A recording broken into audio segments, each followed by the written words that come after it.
வணக்கம் நண்பர்களே. இந்த கதையோடைய முடிவுல ஒரு முக்கியமான விஷயம் உங்களுக்காக காத்துட்டு இருக்கு. அதனால இந்த கதையை கடைசி வரைக்கும் பாருங்க. இப்ப வாங்க நம்ம என்னுடைய கதைக்குள்ள போகலாம். இந்த தாய் கோடி பாசத்தை பாருங்க. சேவலும் கோழியும் தன்னுடைய 3 குஞ்சுகளோட ரொம்ப சந்தோஷமா இருக்கும் பொழுது அப்ப திடீர்னு அங்க பெரிய பாம்பு ஒண்ணு வந்துடுது. அந்த பாம்பை பார்த்த அந்த கோழி குடும்பமும் பயத்துல எங்களை விட்டுடுன்னு சொல்லி கெஞ்சுது. இத கேட்ட அந்த பாம்பும், நான் ரொம்ப பசியோட இருக்கிறேன், உங்கள யாராவது ஒருத்தவங்கள நான் சாப்பிட்டே ஆகணும், அந்த ஒருத்தர் யாருன்னு நீங்களே முடிவு பண்ணி சொல்லுங்க அப்படின்னு சொல்லுது. இத கேட்ட அந்த கோழி குடும்பமும் ரொம்ப சோகமா இருக்கும் பொழுது அப்ப சேவல் யோசிக்குது, நமக்கு மனைவின்னு ஒருத்தவங்க தான் இருக்காங்க, ஆனா பிள்ளைங்க 3 இருக்குது, பேசாம ஒரு கோழி குஞ்ச அந்த பாம்புக்கு இரையாக்கிட வேண்டியதுதான் அப்படின்னு யோசிச்சு அந்த பாம்பு கிட்ட 3 கோழி குஞ்சுல ஒரு கோழி குஞ்சியை எடுத்துக்கோ அப்படின்னு சொல்லிடுறாரு. இத கேட்ட பாம்பு கோழி குஞ்சுகள் கிட்ட, இதுக்கு நீங்க என்ன சொல்றீங்க அப்படின்னு அந்த குஞ்சுகள் கிட்ட கேக்குது.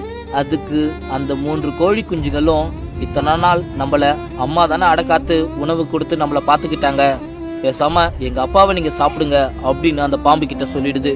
இத கேட்ட அந்த பாம்பும் தாய்கோழி கிட்ட, இதுக்கு நீ என்ன சொல்ற அப்படின்னு கேக்குது. அதுக்கு அந்த தாய்கோழி சொல்லுது, எனக்கு கணவரோட உயிரும் முக்கியம், பிள்ளைங்களோட உயிரும் முக்கியம், பேசாம நீ என்னோட உயிரை எடுத்துக்கோ அப்படின்னு அந்த பாம்பு கிட்ட சொல்லுது. இத கேட்ட அந்த பாம்பும், இவங்க எல்லாரும் அவங்க சுயநலத்துக்காக யோசிக்கிறப்ப நீ மட்டும் எதுக்காக அவங்கள நினைச்சு கவலைப்படுற அப்படின்னு அந்த பாம்பு அந்த தாய்கோழி கிட்ட கேக்குது.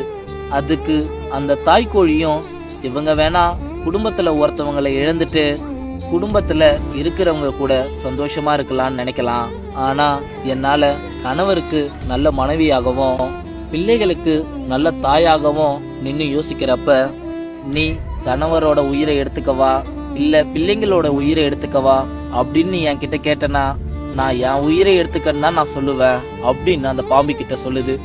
ஒரு மனைவியா என்னால என் கணவரையும் விட்டு கொடுக்க முடியாது, ஒரு தாயா என்னால என் பிள்ளைங்களையும் விட்டு கொடுக்க முடியாது, என்னால விட்டு கொடுக்க முடியறதெல்லாம் என்னுடைய உயிர் மட்டும்தான், பேசாம நீ என்னையே சாப்பிட்டு உன் பசியை தீர்த்துக்கோ, ஆனா நீ என்ன சாப்பிட்டதுக்கு அப்புறம் என்னுடைய கணவரையும் என்னுடைய குழந்தைகளையும் எதுவுமே செய்ய மாட்டேன்னு என் கிட்ட சத்தியம் பண்ணி கொடு அப்படின்னு கண் கலங்கிக்கிட்டே கெஞ்சி கேக்குது. அப்படின்னு சொல்லிட்டு சோகமா அந்த பாம்பு முன்னாடி வரும்பொழுது இத பார்த்த பாம்பும் கண் கலங்கிக்கிட்டே, உன்னோட உயிர் பிரிய போற நிலைமையிலையும் உன்னுடைய கணவரோட உயிருக்கும் உன்னுடைய குழந்தைங்களோட உயிருக்கும் எந்த ஆபத்தும் வரக்கூடாதுன்னு நினைச்ச பாத்தியா, அந்த உன்னோட நல்ல மனசுக்காக உன்னுடைய குடும்பத்தை நான் விடுறேன் அப்படின்னு சொல்லிட்டு அந்த இடத்த விட்டு போகுது. நண்பா, ஒரு பெண் தன்னுடைய கணவருக்காகவும் தன்னுடைய பிள்ளைகளுக்காகவும் வாழ்க்கையில இருக்கிற தன்னுடைய சின்ன சின்ன சந்தோஷத்தெல்லாம் இழந்துட்டு கடைசியில தன்னுடைய கணவருக்கும் பிள்ளைகளுக்கும் ஏதாவது ஒரு பிரச்சனைனா கடைசியா அவ தன்னுடைய உயிரை விடவும் தயாரா இருக்கா. இப்படிப்பட்ட பெண்மணிகளை நம்ம வீட்டுல ஒரு அடிமையாகவும் ஒரு வேலைக்காரியாகவும் தான் நடத்திட்டு இருக்கோம். அவங்களும் மனுஷங்க தானே, தயவு செஞ்சு அவங்களுக்கான மரியாதையை கொடுத்து கொஞ்சமாவது அவங்களுடைய உணர்ச்சிகளை புரிஞ்சுக்க பாருங்க. இந்த குட்டி ஸ்டோரி பிடிச்சிருந்தா மறக்காம லைக் பண்ணுங்க. இந்த மாதிரி அருமையான கதைகளை தொடர்ந்து கேட்க கௌதம் ஸ்டோரி சேனலையும் சப்ஸ்கிரைப் பண்ணுங்க.